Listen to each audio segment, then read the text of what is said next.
Very good morning, all the students of 7th standard.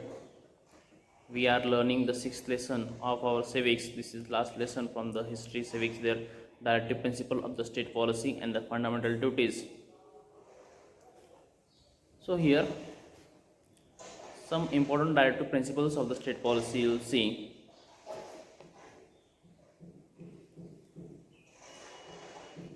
The state should secure adequate means of livelihood to all the citizens without any gender discriminations. There should not be any discriminations there on the basis of the genders. To everyone, they have to be provide the facility or they have to make an availability of sources or the work.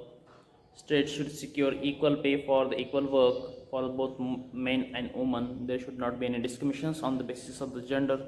Means both are working. If they are doing the same type of job, then they should get the same type of salary also. There should not be discriminations into the salary. Salary should be same for the both men and women. The state should secure the improvement of public health also.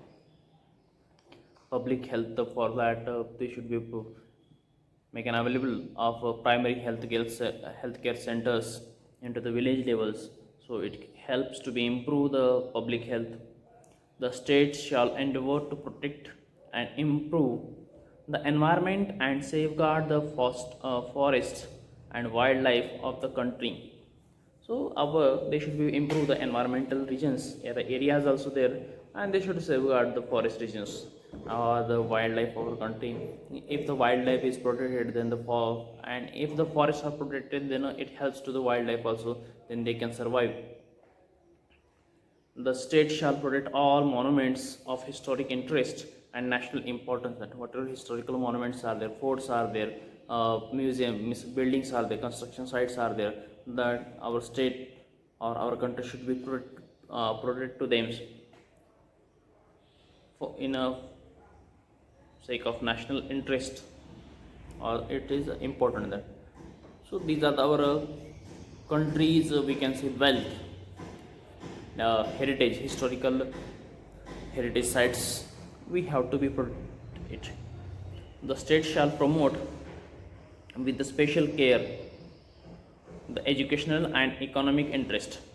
Educational along with that economic interest also, they have to be look after theirs along with the interest and educational economical education or interest. They have to be help or look after the weaker sections of the societies or the peoples, especially those who are belonging from the scheduled caste and the scheduled tribes. For them, they have to make an availability of educations so they can learn. If the education facility is available, so they can learn that. So mostly these are the weaker sections of the society. They do not have the proper means of facilities there.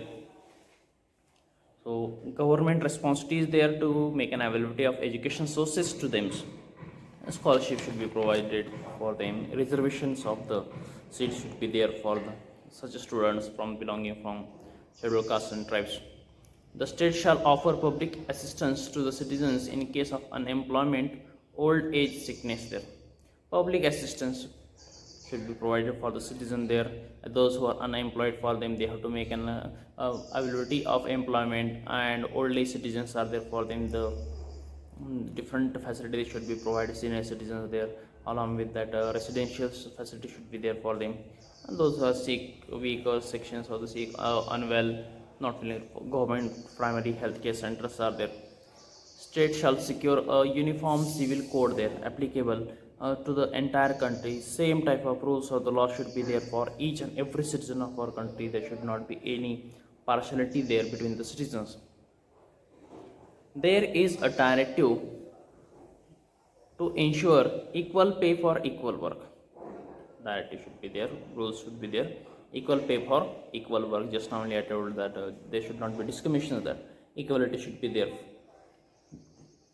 in their works. If the equality is there in the work, then the payment should be equal. Which principles and the ideals of the constitutions will be realized with these directives there? Why does it happen that in spite of doing the same work, women are paid less than men? A general mentality is there, some beliefs are there, so they sometimes they give the less work or miss less salary for the owners. But in a government department or in official departments, there is equality there in the salary. Apart from above directives, there are others that specify the state should not the state should do in order to bring about the welfare of the peoples. A few issues have been listed below here. Find out the directives that is relevant in these context with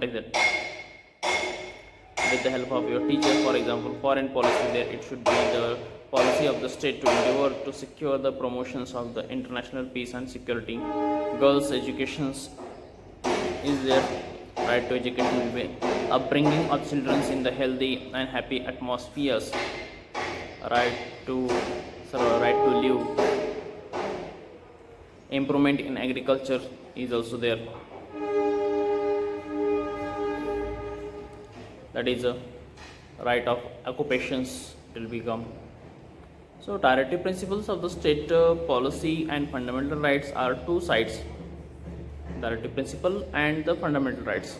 The different sides are there of the same coin. Due to the fundamental rights, citizens get the most needed liberty, while directive principle of the state create an atmosphere of conducive to the growth of our democracy. So fundamental rights are there, they are from one side, and directive principles are there from another side. They both work for the development of the region or areas, for the improvement of the citizens there. It looks like both are the two parts of the same coin. Even though we cannot go to the courts if a directive is not implemented by the government. If the directive policies or the principles, if they not implemented in a proper way, then we cannot go against the government into the court, because directive principles for them it is not work. Means for the government it is not possible to implement all the directive policies at the same time. It will take a little bit of more time, but slowly and steadily they are implemented. So we cannot go against them into the court also. We cannot go against the government into the court. We can put pressures on the government in a various ways to make policy in order to meet these goals. Only we can put pressures on the governments that they should be create a directive, they should be used, they should provide what are the directive principles are there that they can create for the welfare of the peoples, for the benefit of the peoples. These things we can do. What else do you think the government should do for the students? Make a list of your demands. How would you convince other that our demands are just? Means if you want something, then whatever our demands are there, how you convince them that your demands are genuine, your demands are correct? We will tell then how it is beneficial, how it is good, that we have to be explained. And if you explain in a proper way, then your demands they will fulfill, they will complete. Or if you not impress them by your suggestion, by your reasons or ideas, then demands are not listened or they are not fulfilled there. So which improvements will be possible with the following facilities offered by the government now? Public toilets, cleanliness facility, clean water supply, portables means the hygienic, or the people will not fall ill also there. Vaccinations of the children, they will not fall ill by the different diseases. Now fundamental duties we will see of the citizens, that in a next video. Thank you very much.